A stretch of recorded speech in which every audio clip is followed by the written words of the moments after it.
All right. Thank you, everyone, for coming back after lunch. I know it's always the fun one to do right after we're all done eating. So thanks, everyone, for coming back here. And thanks to the folks at Network Center for putting this together, especially in the year of 2020, where not only in person but remote, it's always tricky. So thanks to them for putting that together. My name is Thomas Blade, and I am a sales engineer here at Arctic Wolf, based out of Minnesota, where if I look out my window, it is currently snowing. So that is great. Today, I am going to be going over Arctic Wolf and how we see the security landscape today, and also share with you some stories from the field, more affectionately known as war stories. So we'll dive into it here. And first, I would just want to ask if any of these headlines look familiar to anyone. Hackers targeting known CVE in Cisco devices. American retailer made in Oregon discloses 6-month-long website data breach. A little more closer to home here in Toledo, Ohio, major data breach at school districts. Pfizer exposes data on hundreds of prescription drug users. SonicWall VPN appliances are vulnerable, over 800,000 of them. Cyber attack on Mississippi schools costs them $300,000 to recover files encrypted by threat actors. This list goes on and on. I'm sure we've seen plenty of these in the news. Maybe you've seen this one most recently as of, I believe, 3 days ago here. Hotel booking firm exposes data on millions of guests. Despite the screenshot, this is not just hotels.com. This is actually a reservation system that is leveraged by all the big web-based booking services. And you might be saying, well, that's not my environment. That's consumer, right? And you would be correct. It was found that a sensitive data was exposed by a misconfigured AWS S3 bucket. But as we continue here today, I'm going to actually share with you why this is so important to take into consideration. Now, I'm not here to scare anyone. These stories are not to startle you into opening up those checkbooks and buying a plethora of security products. But I do want to demonstrate just where that landscape is today and show you how Arctic Wolf can counter that and how we approach that. All this is really to say that cybersecurity has an effectiveness problem, right? And that is demonstrated by the fact that there are currently over 3,000 vendors selling security products, tools, applications, software to counteract these types of threats. Just last year, we saw over $100 billion spent on security products. And even with that, we still saw over 3,000 reported breaches. And that number is undoubtedly out of date, as we've just seen on my previous slide there, a number of newly reported breaches. Again, reported being the key word, because if they're not reported, then of course they're not part of that statistic. So what do we do about this, right? How do we counteract? Little trip down memory lane here. Back in the early 90s, we started by getting firewalls and antivirus. Checkpoint made the first firewall, something like Symantec, first antivirus we started seeing, and we were good. We thought that was all we needed. This evolves, of course, as technology tends to do. We started getting next-gen tools. We started getting software and that could terminate offending processes, or we started getting smarter firewalls that could actively block threats on our behalf, which of course evolved into security platforms, great data, dashboards, charts, real-time information. And we need to continue that trend to the security operations approach. It's not enough to just get that information. We need to know what to do with it. We need to know how to interpret it. A few more lessons learned here for you that I'll share briefly. And I'm pretty sure that everyone here with us today has probably been impacted in one way or another by these, whether it's shopping at Target, where in 2013 they confirmed unauthorized access to payment card data in their US stores. Security product on their network actually detected this threat, but nobody responded to the alerts in time. No one addressed this in time. Or Equifax, back in 2017, they announced a cybersecurity incident involving consumer information. Like I said, I think everyone can be affected here, being that we all have sensitive data stored within that environment. This is actually caused by a flaw, a known vulnerability in their management tools. The patch was never actually installed. So while we were able to detect that, while even free tools on the market are able to detect that flaw, it was never actually prioritized. It was never actually patched out. Or most recently here in 2019, Capital One, a hacker gained access to over 100 million credit card accounts and applications. That one was a misconfiguration in a cloud service, right? It went unnoticed despite the availability of monitoring solutions in the marketplace. That one in particular sounds pretty familiar, given, again, those stories we saw on those previous slides. So all these have one thing in common. They're not product failures. We already saw how Target was able to discover this unauthorized activity. We saw how Equifax knew that they had a vulnerability, but it wasn't prioritized, it wasn't patched out. So if they're not product failures, what are they? They're operational failures, right?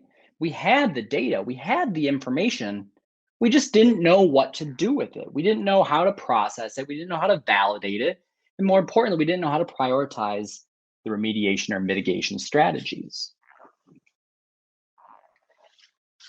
So this is where the concept of the operational approach comes into play. And I'm going to break these down for you, and then I'm going to dig into them a little bit more as well. Operational approach really starts with broad visibility. We like to say you can't protect what you can't see. We cannot leave anything out when it comes to our security. Case in point, we simply can't monitor our on-premise or what's inside of our four walls or what we can see and touch, but we also need to consider the other services that we're leveraging, whether it's Office 365 or Amazon Web Services or G Suite, Salesforce, Box. That list again goes on and on. And we cannot simply monitor this on a 8 to 5, 9 to 6 type of basis. It needs to be around the clock, not just 24/7, but 24/7, 365. It's an interesting statistic to look at that attacks actually go up on holidays when they know nobody is around.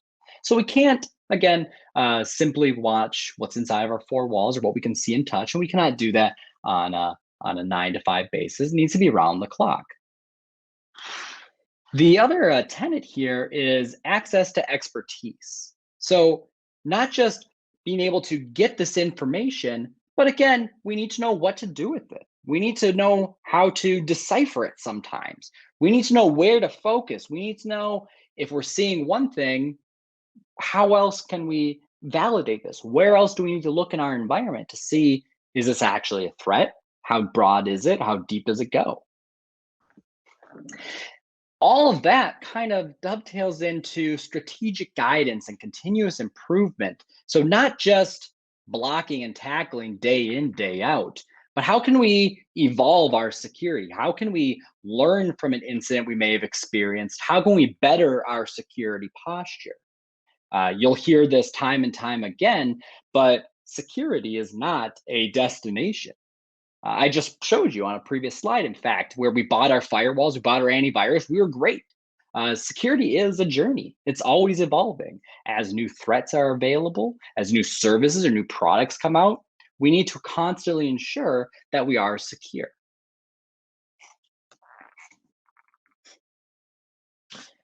This is where Arctic Wolf comes into play with its security operations. And what I'm going to do here is show you the different services or different components that Arctic Wolf brings into the picture to address that security operations approach. And for us, it starts off with managed detection and response, or you're going to hear MDR quite a bit as well. Again, starting with that broad visibility, not leaving any relevant telemetry out, whether that means monitoring network traffic, logs from firewalls or servers, or applications that we have hosted in the cloud, like, again, Office 365 or Amazon Web Services, where we have servers stood up. We bring into the picture the Concierge security team, and I'll dig much more into this in just a moment. But that's the expertise being brought to the picture. Again, what do we do with this information? How do we digest and understand what we're seeing? This is all done, again, on a 24/7 basis. Arctic Wolf monitors its customers around the clock. And it's not just looking at these alerts and sending them right out the door to say, hey, there's a problem. You might want to look into that.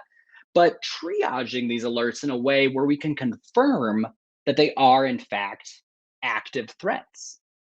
Maybe Arctic Wolf spots a malicious binary being downloaded onto your network. Well, the first thing that Arctic Wolf might do in a triage capacity, look at endpoint security logs. Was that malicious file blocked? Or let's actually try to recreate that experience over here in a safe, contained environment to determine, well, where did it come from? What is the goal of this particular piece of malware, perhaps, so that we can better know where to look in the environment? And then once that incident is confirmed, bringing it forward in a meaningful way, meaning that here's what we're seeing, here's the details that can confirm this is an active threat, and most importantly, what do we do? What's the action plan? What's the game plan that we need to put into place to act?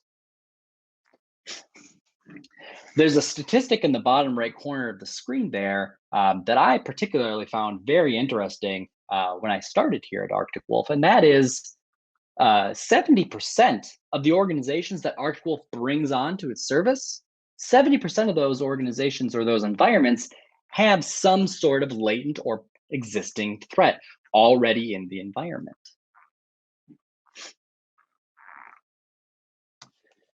Now, bringing this right along here, going hand in hand with that managed detection and response, is Arctic Wolf's managed risk service. Managed risk is really taking a look at an environment and looking for vulnerabilities, looking for flaws, things that need to be corrected. I showed you several stories earlier on where vulnerabilities applicable to Cisco devices or SonicWall devices were present. Those are the types of things that Arctic Wolf looks for with managed risk, because we want to find them and help you correct them before they can be exploited. Again, bringing in that expertise with our Concierge security team, not just showing you vulnerabilities that are on your environment or issues that you are impacted by, but again, what do we do about these? What's the best strategy to implement in terms of, do we mitigate this by putting it on its own VLAN? Do we patch that vulnerability out altogether, even though we don't have maybe support from that software vendor? Prioritizing and helping make a plan to resolving these vulnerabilities. And it's not just doing these vulnerability scans on a monthly or quarterly or even annual basis. It's a high frequency, doing these on a continuous basis, so that as new vulnerabilities pop up in the environment or in the world as they do, we can add that to our criteria, look for that in the environment, find it early, take that corrective action early. The bullet point on the left side of the presentation there says account takeover risk. And I mentioned this sort of at the top of the presentation with that hotel booking service that was breached. It's important to take into account any sort of leakage of credentials that might affect your environment. You might say, well, that hotel booking service, that's consumers, that's people's Gmail accounts. I can't be concerned with that. And to an extent, that might be true. But what about people who use their corporate credentials for booking travel in that case, right? Or people who have their personal information associated with a profile that is part of that service, or any consumer service for that matter, that could have sustained some type of breach. Arctic Wolf's managed risk service scours dark web and gray web resources to determine if there are breaches that are associated with your users' data. And it's not just to say, hey, their email address and password is out there on the dark web, and someone can buy that for 1 Bitcoin. But it's also to say, well, their credentials are encrypted. It was hashed. That's fine, but their email address is out there. Right? We need to not just say, well, it's not just credentials, it's also information pertaining to that user. They could be part of a phishing campaign that we need to alert them to ahead of time. So again, it's looking outside your four walls and doing so on a very routine basis. The final element to the Arctic Wolf service here is managed cloud monitoring. And I've already kind of mentioned components of this in the managed detection and response and managed risk offerings, but it always is going to adhere to some of those core tenets. Broad visibility or broad integrations, being able to integrate with those third-party platforms, such as Microsoft Office 365 or Azure or Amazon Web Services.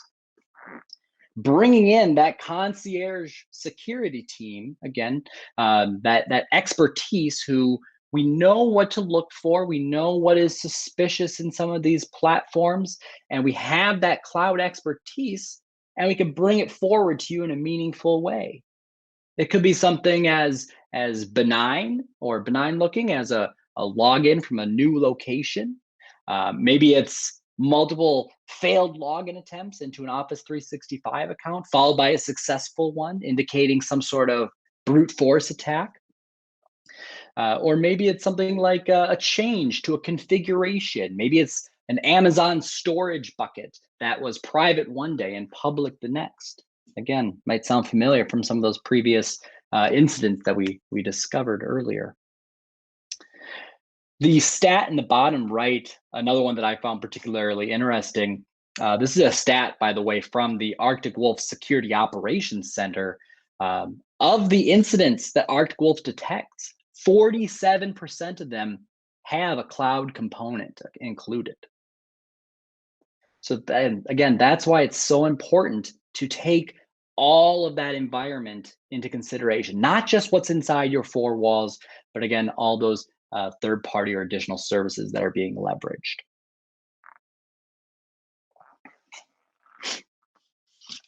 So I've mentioned it already quite a bit. I want to just spend a few more moments talking with you about the Concierge Security Team, or CST, because it is a major differentiator for Arctic Wolf in the marketplace. It's our ability to bring that expertise to the table. And this is not just your day-to-day blocking and tackling, finding threats, but it's bringing a security engineering team to the table to discuss how we can be proactive, how we can learn from incidents. Is there a vulnerability in the wild that we want to see as impacting in a particular environment? But the Concierge Security Team, again, is an included component with Arctic Wolf, and we encourage our customers to work with them as much as necessary.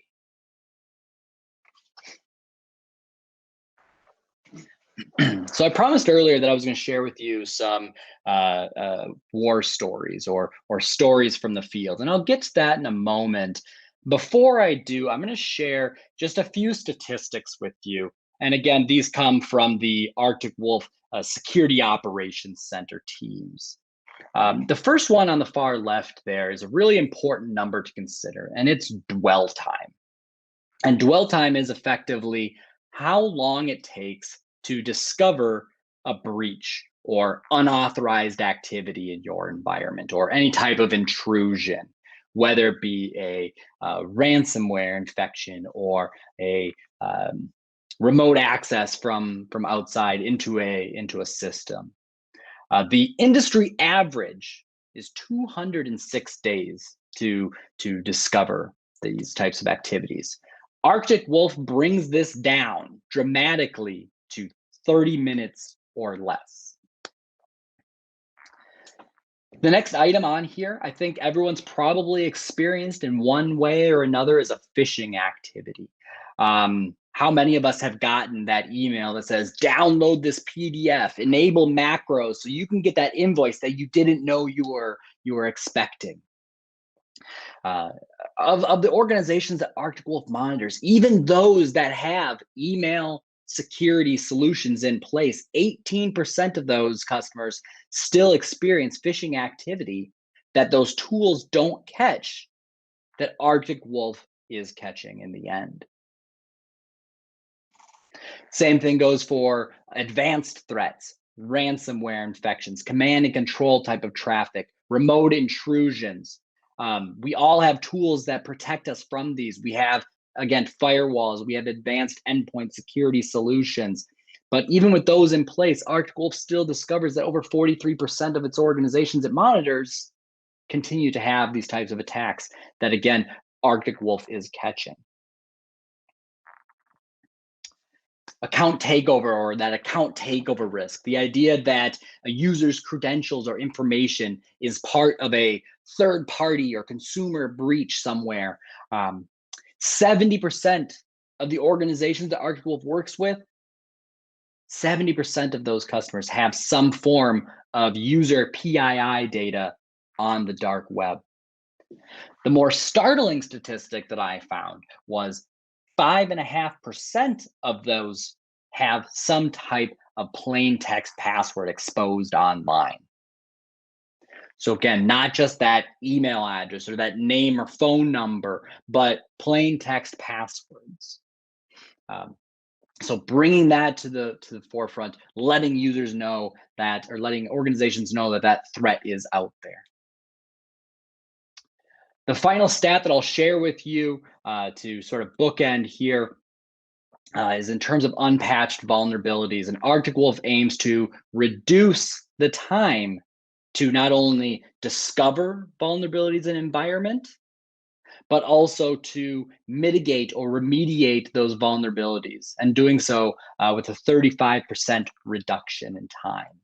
So not just waiting for that next scan to find something, but being proactive, looking for new threats and environments, and helping prioritize and shut those down or patch those vulnerabilities.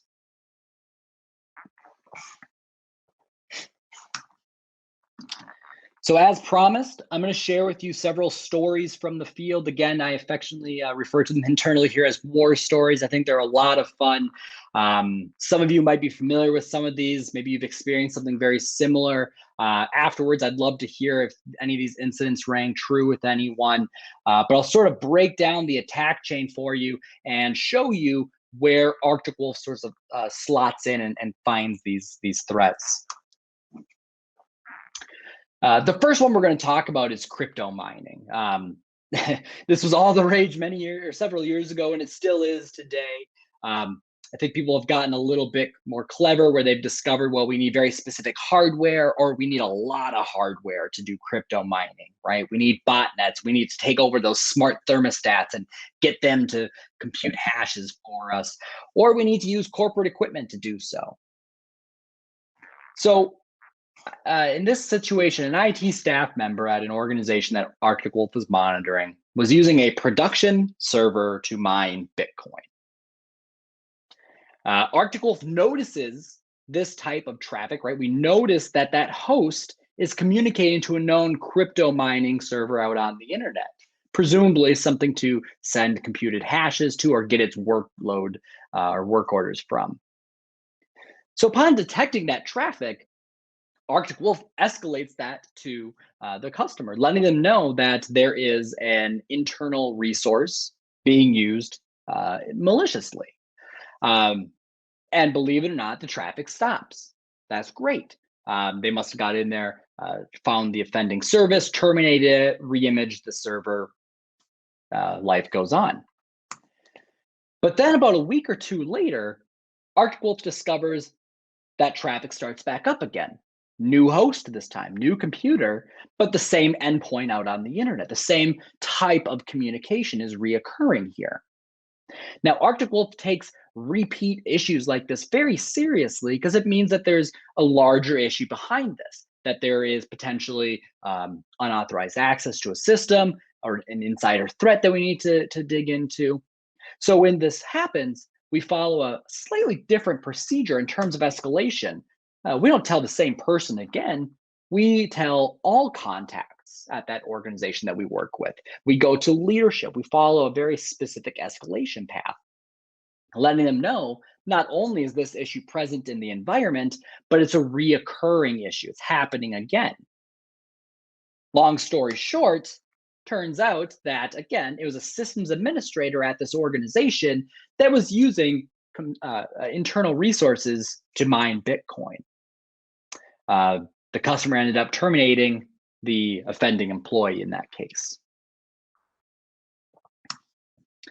Arctic Wolf, of course, catches this the moment that malicious traffic starts. So we can see that traffic. We see the offending server on your network or on the customer's network in this case, communicating to that known crypto mining server out on the internet. And of course, also noticing that when it reoccurs. So going back to that managed detection and response slide and those operational approaches, again, broad visibility, knowing what to look for, and knowing what to do with this information, not just the first time, but when it happens again. I'm going to share another one with you. And this is actually from the Arctic Wolf website, articwolf.com. I'll share with you a link here at the bottom if you want to read the story in full.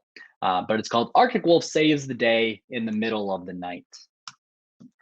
In fact, I feel like I should start this with a lightning bolt and some thunder and say dark and stormy night, but I think it was like beginning of September and it's probably pretty nice outside. But just after 3 a.m., Arctic Wolf's network sensing technology discovers that there is known malware on a system, again, communicating externally. So that broad visibility tenant, again, knowing what to look for, and as you'll see in a moment here, knowing what to do. Upon detection, Arctic Wolf's security teams perform triage to gather the details, understand what's happening here, and then notify or escalate this to the customer, and doing so within 3 minutes of detection. So remember that dwell time I mentioned earlier, where sometimes we can see averages in the marketplace of 200 plus days for detection. Arctic Wolf is notifying organizations several minutes after that detection. Customer is instructed to remove this device from the network because Arctic Wolf has confirmed that there is a bad actor that has remote terminal access into this system. Upon removing of that system, Arctic Wolf was able to dig into it even more, understand really what was happening here. Where did the traffic initiate from? Was there any lateral movement? Did they access other systems? Most importantly, able to confirm that no data was actually exfiltrated. So it's likely this attack was caught prior to anyone being able to snoop around or figure out what they could do in the network. And again, Arctic Wolf catches this the second that that malicious system was on the network, being able to see that traffic and bring this forward to the customer. Down there at the bottom is the link. I don't expect anyone to necessarily jot that whole thing down, but I can assure you if you go to arcticwolf.com and in that little search box at the top, you just search for saves the day in the middle of the night, you'll find this one. It's about a 3-minute read. It's actually pretty interesting. I recommend everyone check that out. I'll share another story, and this is one I'm really curious if anyone else has ever experienced something similar. Has to do with unauthorized Active Directory modifications. I've already mentioned this many times, but Arctic Wolf aims to bring broad visibility into a security operations approach. Monitoring Active Directory right out of the gate is a really priority log source, and I'll show you why it's so valuable here. So a customer of Arctic Wolf's was going through their annual HIPAA audit, right? And you could replace HIPAA with PCI audit or any sort of third-party audit that you might be having on your environment. The story still works. The auditor was on site. They were given a valid credential to do their testing. Now, when you give someone a credential, you're probably pretty safe about it, right? We're going to make sure it expires after 24 hours. We're going to maybe put multi-factor against it or limit what it can access or times of day. But as you'll find out here, Arctic Wolf, again, monitoring Active Directory for this customer, started to notice that there were changes happening to high privileged security groups. The engineer alerts the customer that multiple domain groups that were, in this case, associated with the EMR system, electronic medical record system, had been modified. Users were being added to that group. Now, this is not a standard group, right? Arctic Wolf immediately monitors domain admin, enterprise admin, schema admin. But then the organization said, hey, we have some pretty crucial groups or critical groups that we want monitored as well. So Arctic Wolf customizes its monitoring to include those additional groups. And when changes are found on those, we're able to alert the organization. So what happened was the auditor on site had taken those credentials they were given and added themselves to these other groups, presumably to do testing, legitimate testing of the EMR system. But actually, they violated a policy that they hadn't quite gotten to on their checklist quite yet. The company, after hearing this from Arctic Wolf, disables the auditor account, goes and finds them, lets them know of the security incident. Auditor says, okay, you're right, I actually made that mistake. But the ironic part is they were able to check off several other requirements after the fact based on this response. Again, Arctic Wolf catching this when those group changes were made.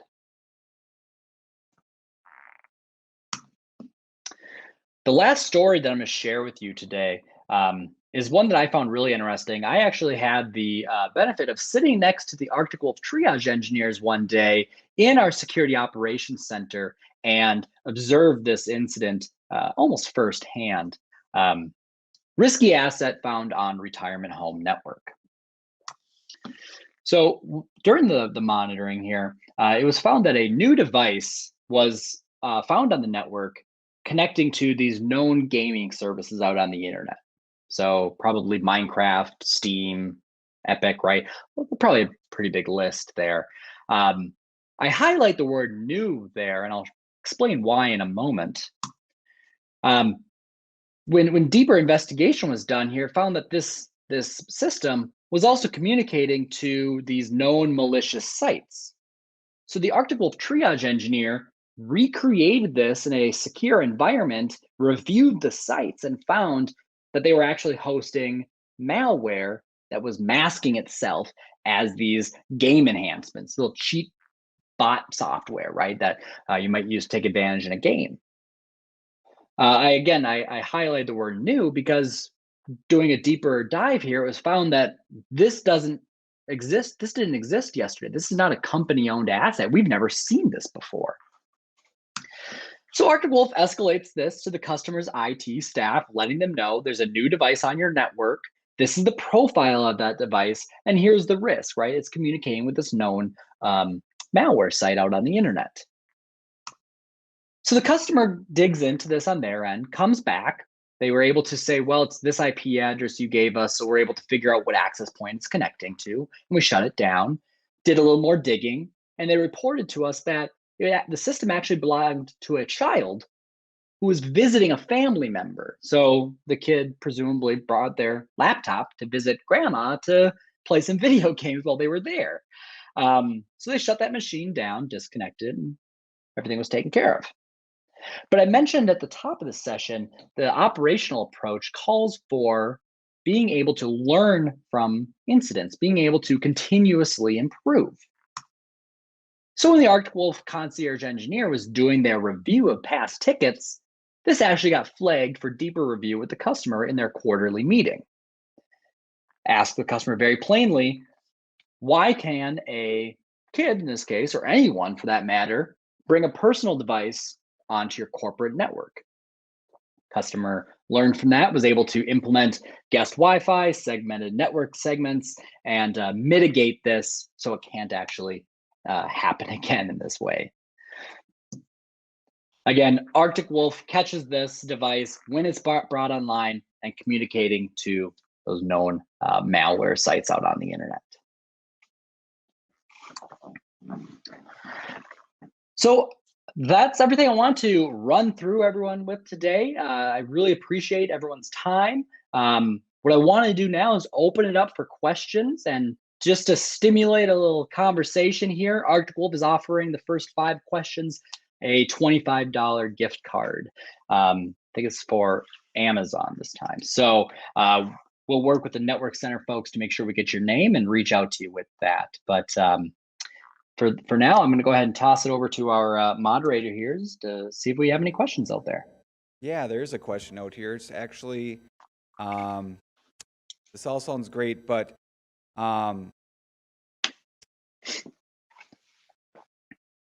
what about if the virus or malware that's not been detected in the wild yet, or an IP that's not on a known malicious IP list? What other security measures do you guys look for and would detect with this? Yeah, that's a really good question. So Arctic Wolf uses a variety of detection criteria. One of those, as you called out, being the ability to see if traffic is going to these known services out on the internet. And I mentioned that several times in those war stories. But that's not all we're looking for. We're also looking for unusual patterns. If we're seeing traffic to interesting countries or places that the business doesn't usually work within, that's something we want to sort of double click on and really understand what's happening there. I mentioned several times that we're able to recreate certain situations in a secure environment. We're able to sort of dig a little bit deeper to determine, was this actually an intentional like browsing out to this website, or does it actually look a little more malicious? So there's a lot of different patterns that go into that detection criteria. Another element there to bring up is we're able to leverage our intelligence across all of our customer base. So if we discover something unusual for one customer, something that maybe isn't added to those threat intelligence databases yet, we can actually update our own detection criteria based on those findings to then start looking for it across the entire customer base. So long story short, there's a variety of things that we're looking for, unusual patterns, strange behaviors, things that are outside of the norm that can usually be an indicator to a much larger potential problem. Good, thank you. Another question came in here. Is it an appliance or a cloud service, or both? Appliance or cloud service. So a little bit of both.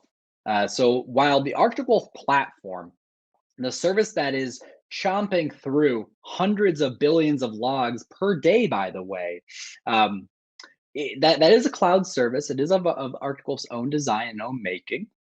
There are on-prem hardware requirements there that allow us to collect data from an on-premise environment. So logs from a firewall, logs from Active Directory, agents that are deployed on systems to give us insights into what's happening on individual systems. All of those are components, but ultimately the service, the processing of this data, the investigations, the hunting, that happens in the cloud. Sure. Another one here. Arctic Wolf seems mostly reactive system. Does it do anything proactive to protect systems?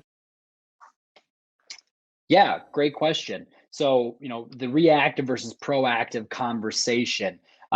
Couple points there that I did mention, that we do work with customers to learn from incidents, making sure that we're constantly improving that security posture over time. That being said, if an incident pops up at 3 o'clock in the morning and you're not able to rush into the office to solve for it, Arctic Wolf also is able to take action on your behalf. Whether it be at the network level with our network sensors, being able to block offending IP addresses, or with the Arctic Wolf agent, being able to detect this compromised system and effectively quarantine it or segment it from your production network. These are strategies that give you the chance to sort of get in there and resolve the issue without the risk of it spreading in the meantime. One, does the Arctic Wolf platform have the ability to decipher between a real positive and a false positive malware download detection? Yeah, another really great question. So there's a variety of indicators that go into detecting malware. Some of the key ones are like looking at the source that it's coming from, looking at the file hash reputation against like a poly swarm or a virus total, for instance. Those give us pretty clear indicators. Also looking at the logs and the data that's coming from endpoint security tools.